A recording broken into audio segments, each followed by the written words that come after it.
All right, let's get to it.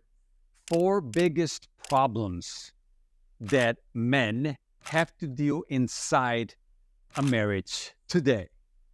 Can you guess what number 1 is?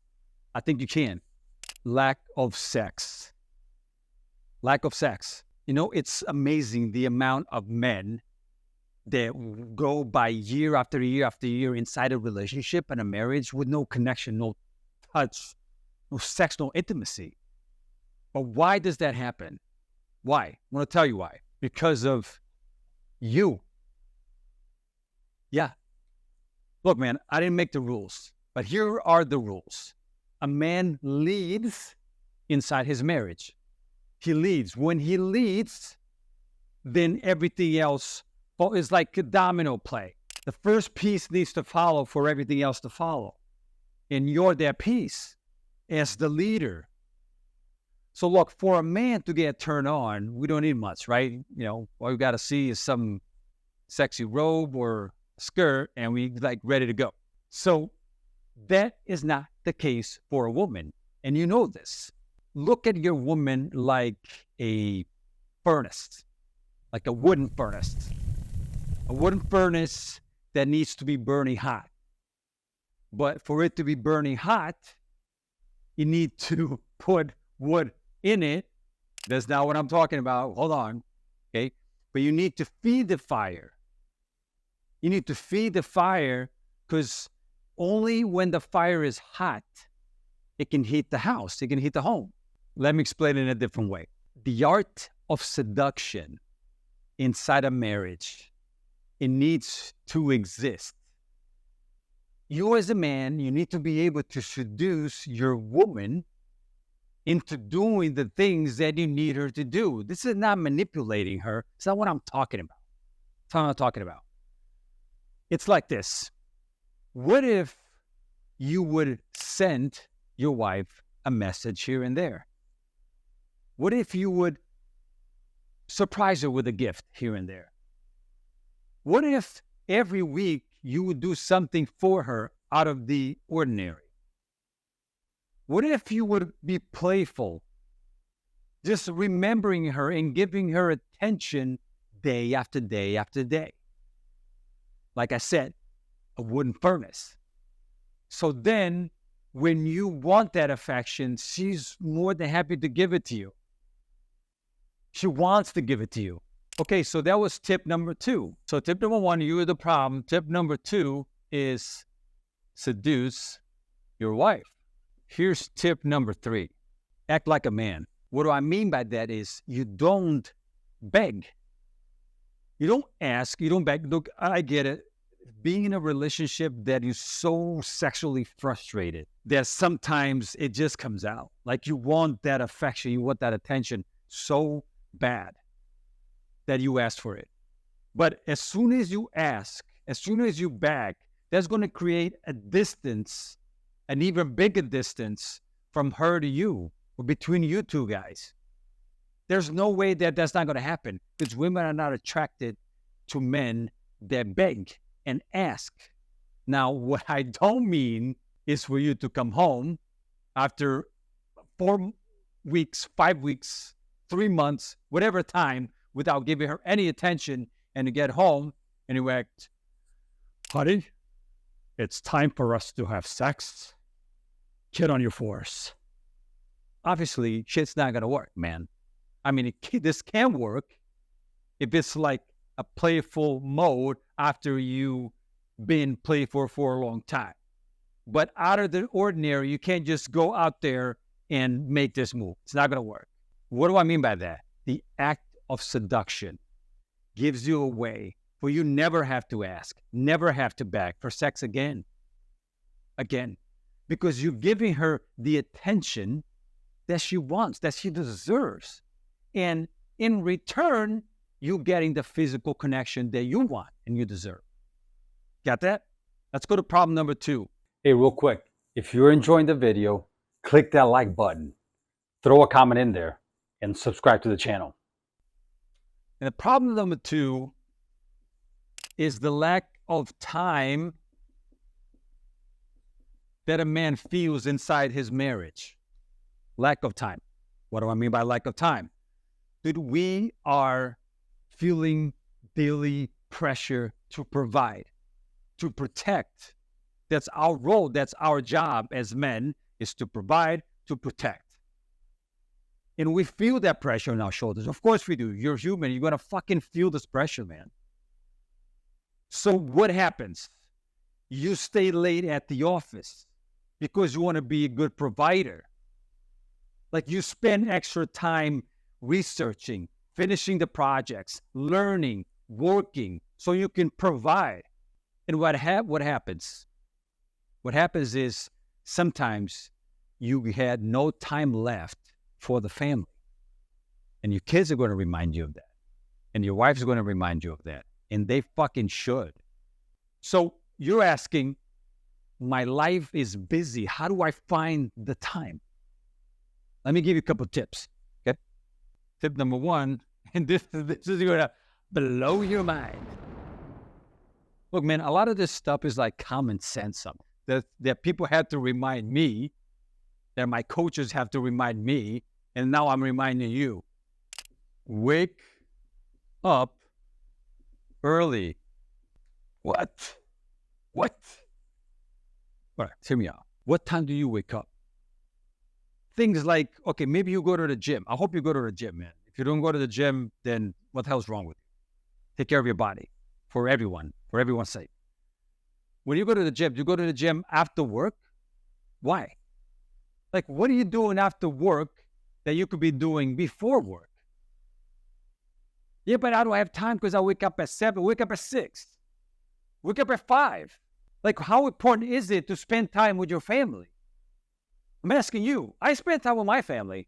I do all this shit. How important is it to spend time with your family? So you wake up early, and those things you do in the afternoon, you do in the morning. But Mauricio, I read in a book that I need to sleep 8 hours or the world is going to end.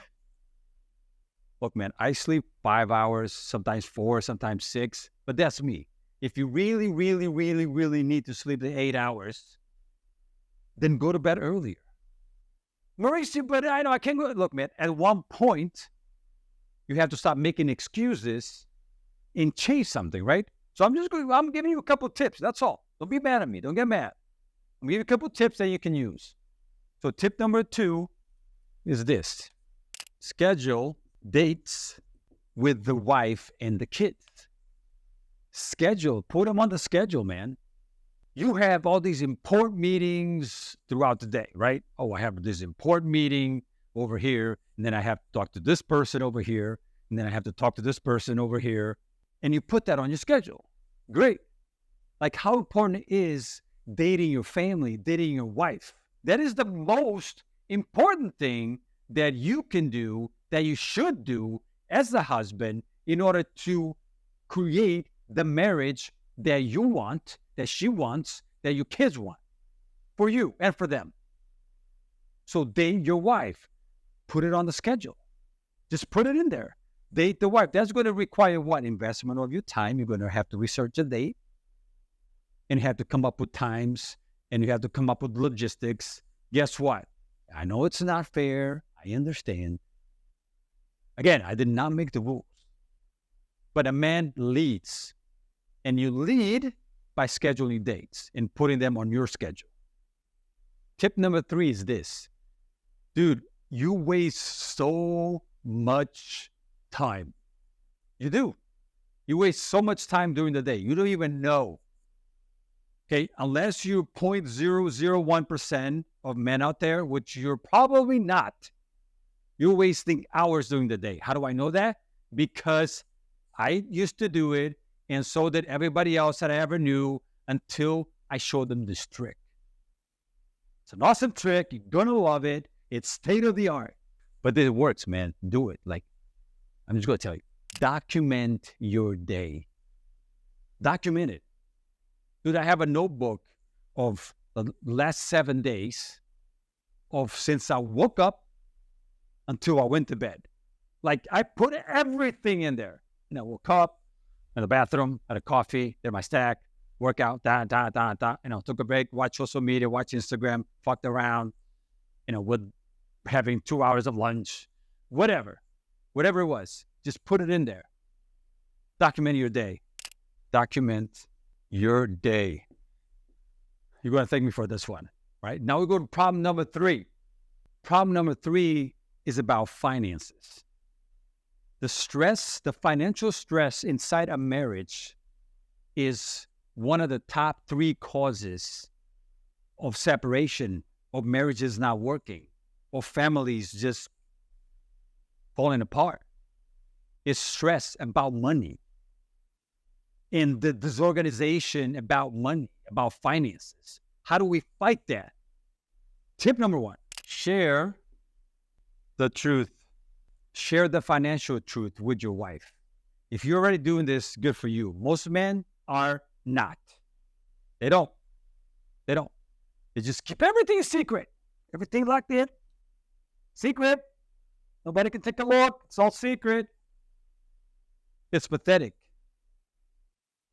Share with the wife the truth of the financial situation of your household. She deserves to know. And she will help you. If she loves you, she will support you if the situation is not that great. If she doesn't support you, then that's another fucking problem. Then you uncover a truth that probably you didn't know. But share the financial situation with your wife, and together, you guys come up with a plan. You will lead this, but she can help you.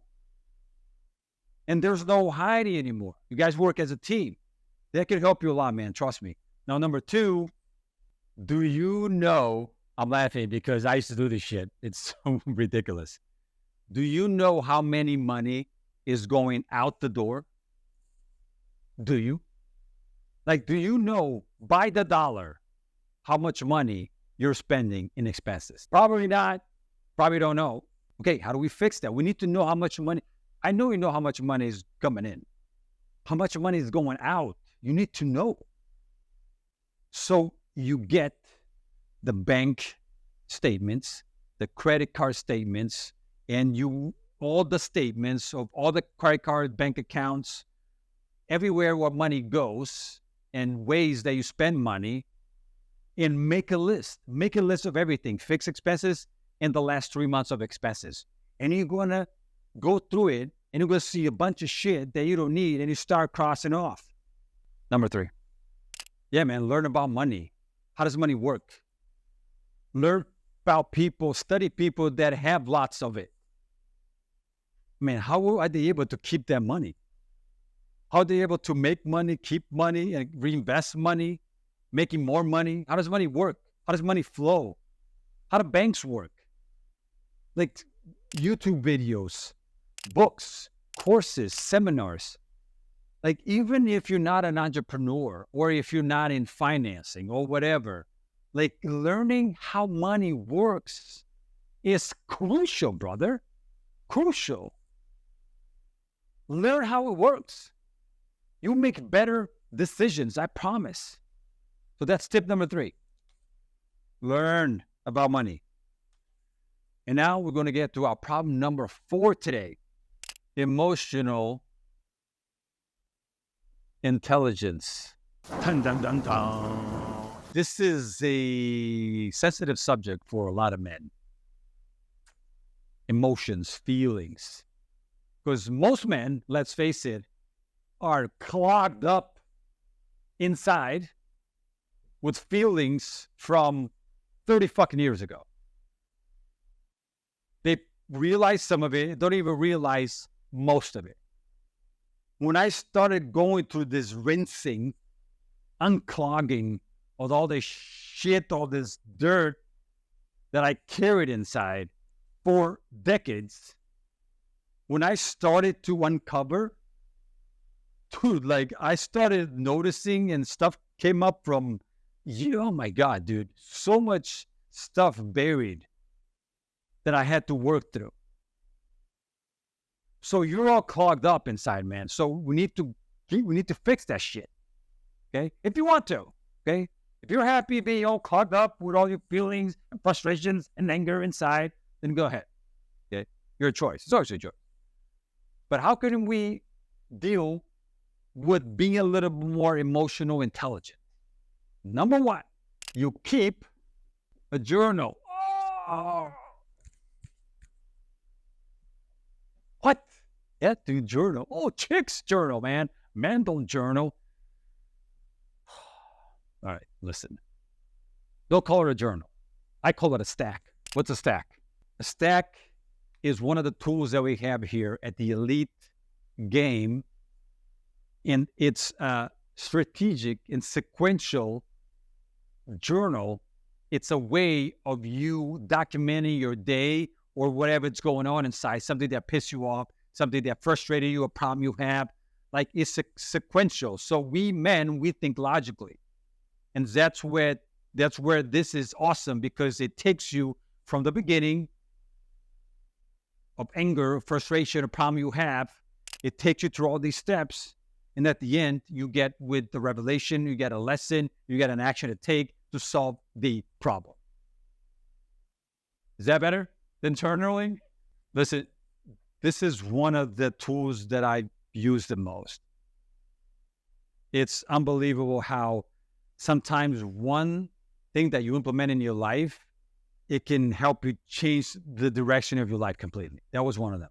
Anyway, tip number 2, find a group of men like you, like me. All right, look, man, I also did not want to join a group of men to talk about shit, because I just wanted to be alone. I didn't want to talk about anything. I didn't need to talk about anything, because I'm a man and I can solve everything on my own. But there's a power in having conversations, honest conversations with men that want to be better. They want to have better lives. They want to be better husbands, better fathers, better businessmen. So when you have conversations with men like that, then all of a sudden you have interesting, fucking powerful conversations. That's what I'm talking about here. Group of men that have powerful, life-changing conversations, man. There's groups of men inside my program, inside other guys' programs, everywhere. You just have to look for it. Find one. Number three, tell the truth. Brother, tell the truth. Start getting comfortable with that. I'm talking about everyday situations. You go to the coffee shop, whatever. Somebody asks, hey, man, how you doing? And if you feel like shit, if you feel down, if you, hey, man, I feel like shit. That doesn't mean you're going to have like a half an hour conversation with the guy. You might, who knows? But you're telling the truth. You're not lying. Yeah, but that's like a little lie. Those things don't matter. Yeah, it matters because you go through your days, through your months, through your years, telling little lies, man. And you're just used to it by now. What if you would just tell the truth? Tell the truth. Hey, man, I feel like shit. Or if you feel good, man, I feel awesome. How are you? Like the way you talk to your wife, you talk to your kids ask, hey, man, daddy, what'd you do at work today? Instead of just brushing it off or act like it doesn't matter, tell the truth. Don't need to go into details, brother, but tell the truth. Like, start sharing your life, your feelings. It doesn't need to be in a weak way. That's not what I mean. What I mean is you're giving part of you to other people. And when you do this, you connect. And you start becoming more intelligent emotionally. Or I should go like this, right? Emotionally. So there it is. These tips work, brother. And I'm happy to share them with you. Because that's what knowledge is. That's what experiencing in life does, is create knowledge for you to share with other people, with brothers like you. Always remember this. You can have anything you want in life, man. You just have to do the daily work. Remember, be elite.